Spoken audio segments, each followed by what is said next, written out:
Welcome वाला था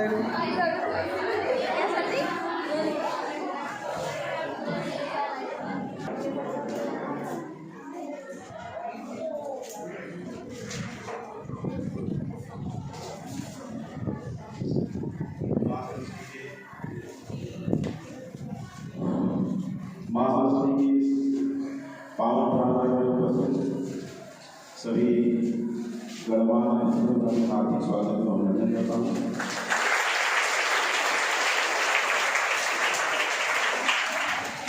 और इनके द्वारा आप सभी बालिकाओं को उच्च स्तर की ज्ञान प्राप्त होंगे। आप लोगों को मैं शुभकामनाएं देता हूँ और आप सभी को बधाई देता हूँ। एक बार पुनः आप सभी का मैं हार्दिक स्वागत और अभिनंदन करता हूँ।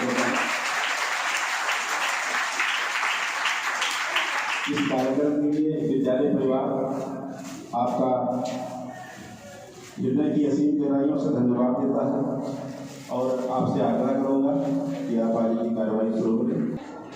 आज ये जो यहाँ कार्यक्रम निर्धारित किया गया है, ये अभिनव विकास समिति संस्था है। आप बच्चे और भी लोग शायद ना समझते हो, NGO होती है। दो तरह की मशीनरी होती है, एक सरकारी होती है ना, जैसे विभाग में बिजली विभाग, सड़क विभाग, ये सब है, शिक्षा विभाग, और एक होता है गैर सरकारी संस्था। पता नहीं ये स्कूल आपका हो सकता है NGO में होगा। एक गैर सरकारी संस्था होती है, वो स्कूल भी खोलती हैं, शौचालय बनवाती हैं, पेड़ पौधे भी लगवाती हैं, बहुत तरह के काम करती हैं, लोगों को, युवाओं को जागरूक करती हैं, है ना। तो उसी के तहत एक लखनऊ में एक संस्था है अभिनव विकास समिति, जो नाम लिखना है आप लोग देख रहे होंगे।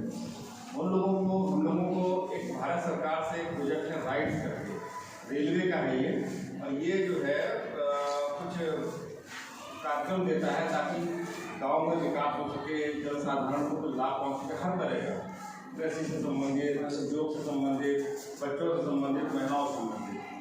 इसी कड़ी में आज ये जो कार्यक्रम यहाँ हो रहा है, ये है कि जो किशोरावस्था की बालिकाएं हैं, जिनको 13 साल, 12 साल, 14 साल, 15 साल, 16 साल किशोरावस्था होती है। ये बड़ी ऐसी अवस्था होती है जिसमें बच्चे बिगड़ भी जाते हैं, या कई बार अज्ञानतावश गलत कार्य करते हैं, या अज्ञानतावश वो अपने को सुरक्षित नहीं रख पाते हैं। उसी में शारीरिक बदलाव भी बहुत से होते हैं उनके, सभी लोग जानते हैं, चाहे वो बॉय हों, लड़के हों, चाहे लड़कियाँ हों। तो उसी संबंध में आज ये कार्यक्रम यहाँ पे आयोजित किया गया है। हमारे साथ जो यहाँ पर जो हॉस्पिटल से डॉक्टर साहिबा लोग आए हैं, वो आपसे बात करेंगे। तो हमारा अनुरोध सिर्फ ये होगा कि आप उनके साथ पहले तो कुछ बताएंगे, फिर आप खुल के बात करें, कोई संकोच की बात नहीं है। और अगर ऐसा लगता हो कि हम लोगों के रहने से कुछ नहीं कर पा रहे, जरूर बताइएगा, हम थोड़ा बाहर भी हो जाएंगे, ऐसा कोई बात नहीं। लेकिन आज के ज़माने में सबको खुल के बोलना चाहिए, यहाँ तक कि यहाँ ही नहीं, आप अपने घर पे भी हैं तो हालांकि बच्चे सब अपनी जो माँ होती हैं या बहन होती है उनसे बात करते हैं, लेकिन अब और लोगों से बात करते हैं, मान लो पिता है या कोई ऐसी जो जिनके साथ आप अपने को सुरक्षित समझते हो, सबसे नहीं, तो उनसे बात करने में कोई हर्ज नहीं। या डॉक्टर है या कोई परामर्श करता है इस तरह के, तो उनसे बात करने में कोई हर्ज नहीं होता। देखिए आजकल जो है तमाम तरह की बीमारियाँ भी हो रही हैं, क्योंकि खान पान बहुत बिगड़ गया है। सभी लोग, बच्चे लोग खासकर नूडल्स और पिज़्ज़ा और बर्गर और क्या क्या खाते हैं, ज़्यादा उतना रुचि लेते हैं, बजाय कि दाल या हरी सब्जियाँ खाएँ। ऐसा होता है, आप लोग भी उससे गुजर रहे हैं, आप लोग के साथ पूछा होगा, तो हमारे बच्चे भी करते हैं। तो वो सब चीज़ें खाने से, और जो खेतों में सब्जियाँ या अन्न उत्पादन हो रहा है, वो भी देखिए कितना विषैला है। आप लोग तो गाँव से जुड़े हुए हैं, हमसे ज़्यादा बेहतर जानते हैं। तमाम तरह की दवाएँ छिड़की जाती हैं, तमाम तरह की विषैली खादें पड़ती है, रासायनिक खादें पड़ती हैं, जिसकी वजह से वो सब शरीर में नुकसान करती हैं। तो शरीर में नुकसान करने से प्रभाव क्या होता है? थोड़ा सा ज़्यादा उम्र में होते थे, 14 साल, 15 साल में, आजकल 12 साल, 13 साल भी हो जाते हैं, क्योंकि सबका बदलाव है। इसके अलावा तमाम बीमारियाँ होती हैं, असंतुलित भोजन हो जाता है, असंतुलित शारीरिक हार्मोन्स वगैरह असंतुलन हो जाता है, जिसकी वजह से दिक्कतें आती हैं। तो एक तो खान पान बढ़िया होना चाहिए, हरी सब्जी वगैरह का जरूर खान पान करना चाहिए, और ज़्यादा से ज़्यादा कोशिश करनी चाहिए उसमें विषैली खादें ना पड़ी हो, रसायन ना पड़े हों, दवाएँ ना पड़ी हों, उन चीज़ों को खान पान करना चाहिए। तो अभी हम हमारी जो डॉक्टर साहब किशोरावस्था के बारे में जानने के लिए, आप लोगों को पता है किशोरावस्था क्या होता है?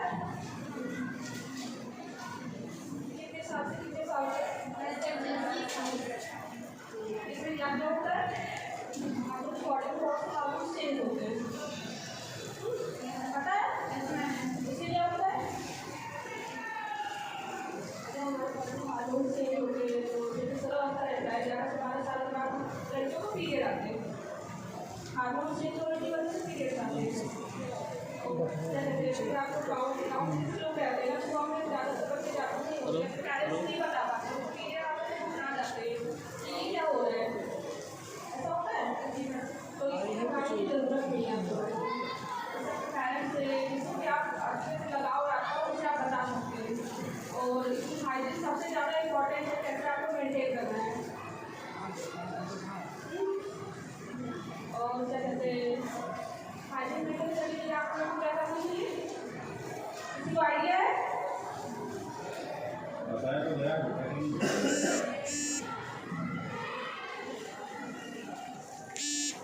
कैसे यूज करते हैं आप लोगों को पता है? पता है? कितने घंटे में उसको चेंज करना चाहिए? कितने घंटे पे? 12 घंटे पे। जैसे किसी को बहुत ज़्यादा हेवी फ्लो होता है तो उनको 2 से 3 घंटे में पीरियड चेंज, वो पैड चेंज करना चाहिए। और जिससे कम फ्लो है वो अपना 6 घंटे 5 घंटे में पैड समय पर चेंज कर देना रहना चाहिए। कपड़े का इस्तेमाल नहीं करना चाहिए, उससे बहुत सी बीमारियाँ होती हैं, इन्फेक्शन होते हैं, पता है सबको? और कुछ पूछना है किसी को?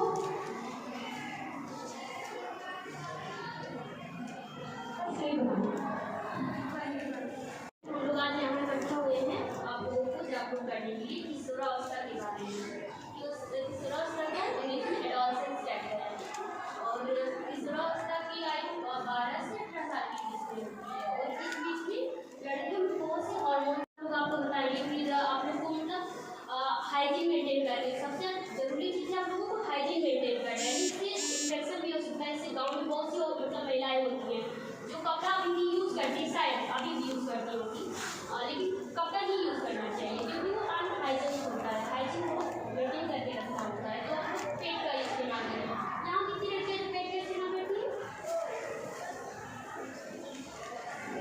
पीछे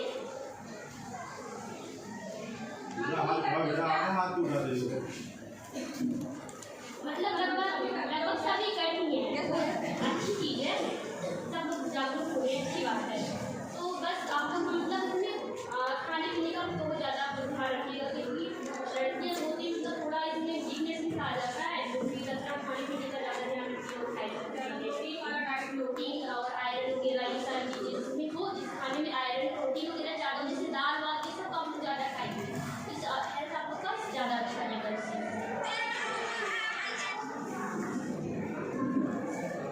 किसी को कुछ पूछना है इसके बारे में?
हमारे साथ यहाँ पर डॉक्टर बीना यहाँ पर आई है, मतलब उन्होंने आप लोगों को जानकारी दी है। मेरा एक रिक्वेस्ट ये है कि आप लोगों में से भी कुछ अगर आइए आगे और आप अपने साथियों को कुछ बताइए।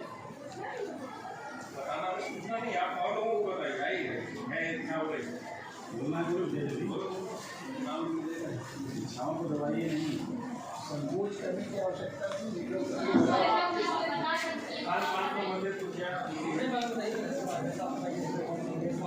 कोई जरूरी नहीं है कि आप लोग जो ये प्रोग्राम हो रहा है उससे रिलेटेड ही बात करें, और भी चीज़ें बता सकते हैं स्वास्थ्य से संबंधित, कैसे घर की साफ सफाई क्या करना चाहिए, घर पे जो स्वच्छ रहे आपके एरिया, आप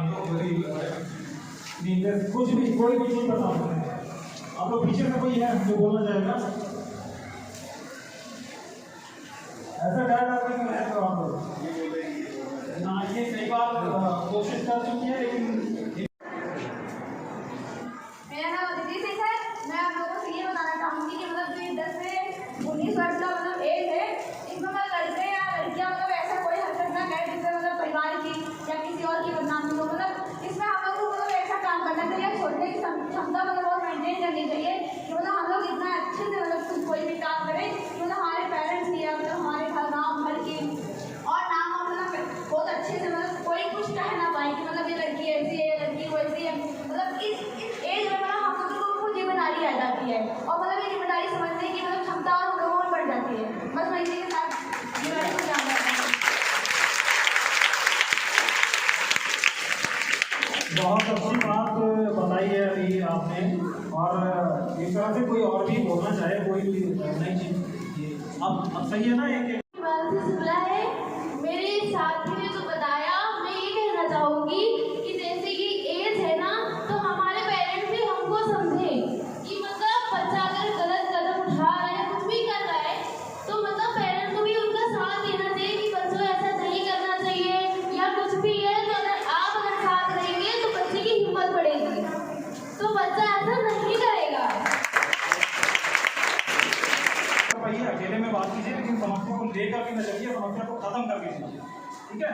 तो अभी इस बात के सामने ये अभी प्रोग्राम यहाँ पे समाप्त करते हैं। थोड़ी सी एक रैली निकालनी है आप लोगों की, तो इसके लिए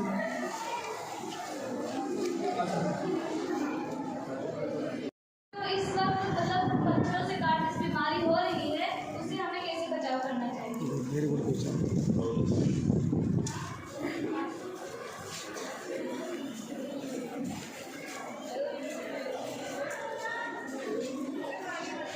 देखिए, मच्छरों के काटने से जो बीमारी हो रही है उसके बचाव के लिए पहला काम तो यही है कि मच्छर काटने न पाए आपको। अब मच्छर काटेगा कैसे? नहीं, अगर मच्छर है आपके आसपास तो काटेगा जरूर। तो काम ये करना है कि मच्छर हो ही ना आपके आसपास, ठीक है? आपके आसपास में जो गंदगी है उसके ऊपर ध्यान दीजिए, साफ सफाई करवाइए। वही है कि अपने घर में साफ सफाई करवाइए, आप लोगों की साफ सफाई करवाइए। कम से कम आप अपने घर की साफ सफाई करवाएंगे, अपने आसपास करेंगे तो दूसरे लोग भी देख के करेंगे, और जब साफ सफाई रहेगी तो मच्छर आएगा ही नहीं। क्योंकि बारिश में पानी जो है वो जब बारिश होती है तो कीचड़ जमा होता है कहीं, आपके अड़ोस पड़ोस में जो भी कीचड़ जमा होता है वहाँ पे पानी रुक जाता है और वहाँ पे मच्छर पैदा हो जाते हैं। फिर वो काटेंगे जरूर, अगर हैं तो काटेंगे। तो साफ सफाई का ध्यान रखिए, और अगर नहीं हो पा रहा है फिर भी मच्छर काट रहे हैं तो मच्छरदानी का यूज कीजिए, ठीक है? सबसे बढ़िया काम यही है कि मच्छरदानी लगा के सो जाइए, एक भी मच्छर नहीं काटेगा। तो मेन चीज़ ये है कि साफ सफाई का ध्यान रखिए, मच्छर नहीं रहेंगे तो नहीं काटेंगे। मैं आप सभी को स्वच्छता के विषय में कुछ बात कहना चाहती हूँ कि हमें अपने घर की साफ सफाई करनी चाहिए और अपने आसपास की साफ सफाई करनी चाहिए कि जिससे गंदगी ना उत्पन्न हो। अगर गंदगी होगा तभी बीमारियाँ फैलती है और हम सब बीमार होते हैं। तो इसलिए हमें साफ सफाई करना चाहिए, अपने घर को साफ रखना चाहिए, अपने शरीर को भी स्वास्थ्य रखना चाहिए एवं भोजन में भी अच्छे भोजन सेवन करने चाहिए, जैसे दाल हुए, विटामिन से युक्त भोजन करनी चाहिए और फल वल का भी यूज करना चाहिए। और जो आजकल सब लोग मांसाहारी भोजन कर रहे हैं, हम इसके विषय में भी कहना चाहते हैं कि आप सब शुद्ध शाकाहारी बने, क्योंकि मांसाहारी भोजन खाने से भी हमारे शरीर में बहुत से वो बीमारियां उत्पन्न होते हैं और बहुत सी घातक बीमारियों का हम सब शिकार बन जाते हैं।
रोजी